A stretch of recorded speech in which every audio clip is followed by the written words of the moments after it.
nothing we had to relearn. There's a few tips that Corey gave us that helped a lot. It went pretty smoothly. It was a lot quicker than it was yesterday.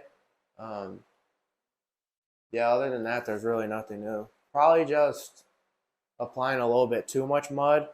It's a lot easier if you put a real thin layer, because if you come back in a few hours, you can see how well it dried out and it sucked up, and you might even be able to put another thin layer on after that.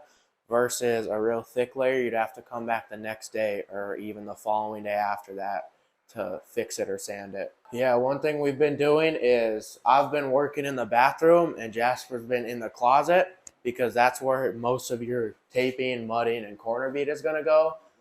It's about the same in both. So once you get your closet and your bathroom done and mudded, then the rest of the house goes pretty quick. So if you split those two up, you're not stepping on each other's toes. You're both getting pretty equal amount of work done.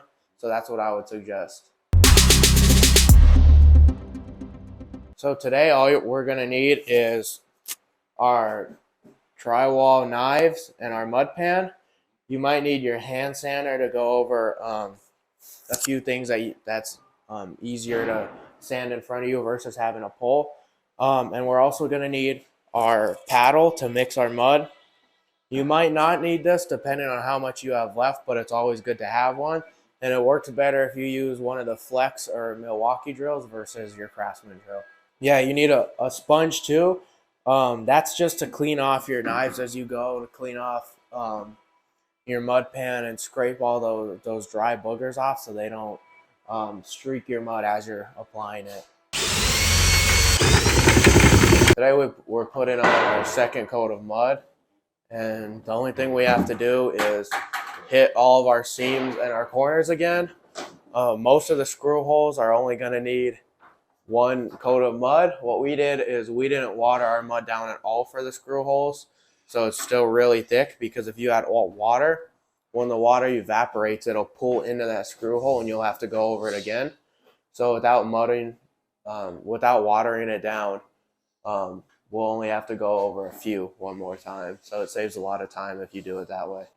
Right now we have probably 2.5 spongefuls of water in here to start our second coat. We're gonna see how that starts to apply. Right now it's semi-thick. It's not too soupy. You don't want it too soupy because you still want it to adhere to the mud that you have on the joints before. When you get to your third coat and your texture, that's when you want it a little bit more runny. Yeah, like a little happy medium. Not too thick, but thin enough that you can spread it without using too much force. When you get to your 10 and your 12, your 8 and your 12-inch blade, I'd go ahead and fill my mud pan up almost all the way, just not enough to where it tips over.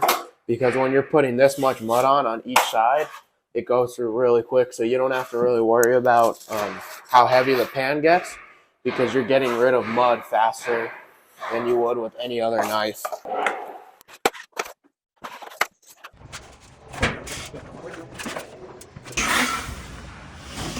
They're naturally curved. So if you look at them, most of them already have a curve in them, and your blade or your sticker's on the outside of your curve. So when you use it, you want your sticker to the outside. You want to see your sticker when you lay it down. Because if you do it the opposite way with the sticker down, that curve is digging out the inside of your mud. The outside of your blade rides on the outside of your seam, and it leaves that little curve for the mud to fill it in. So start at one end and just make one sweep all the way across. One continuous sweep.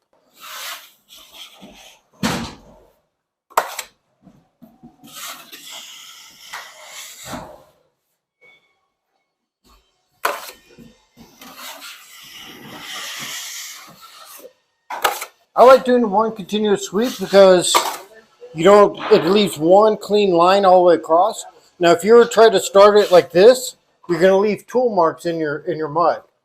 So if you notice, I like to start off the mud and then bring the knife into it and then back out of it. These little lines, I'm not really too worried about, because when it dries, all you got to do is just scrape them off. But if you're going to start here, you're actually going to dig out some of the drywall if you start on the mud. So I like to bring it in off the mud and back off across. The cold doesn't really affect the mudding process. What it does affect is the dry time.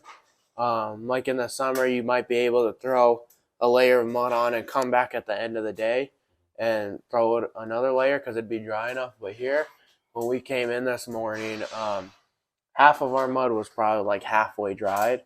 So we're just having to work around it. And as it's drying throughout the day with just us walking back and forth and air movement, we've been able to come back. But when we leave, we're definitely going to try and get 1 or 2 fans in here blowing overnight. So when we come back in the morning, it'll be dry and we'll be ready for our 3rd layer.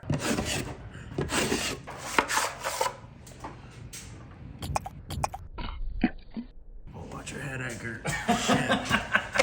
This is why. That's hilarious.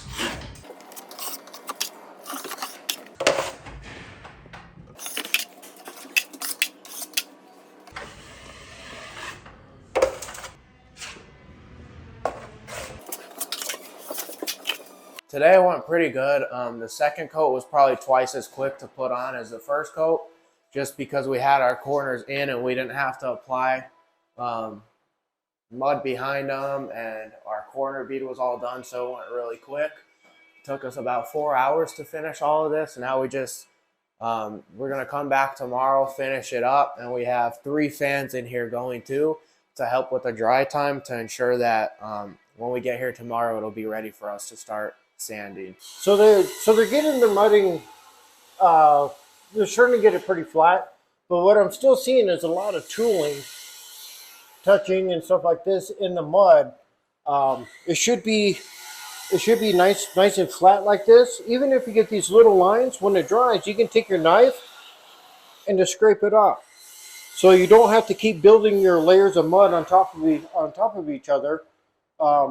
Like this is now kind of like a hole. So you're going to have to remud that to fill that in. So the important thing is when you get your mud down, you want to make sure it's nice and flat so you don't have to sand it, you don't have to work it or keep adding material to keep, filling in holes, tooling, stuff like that. Yeah, I've been trying to get these guys on over here. They keep putting their knives in like this and then just keep adding it this way. Well, you can see that all the way down their wall.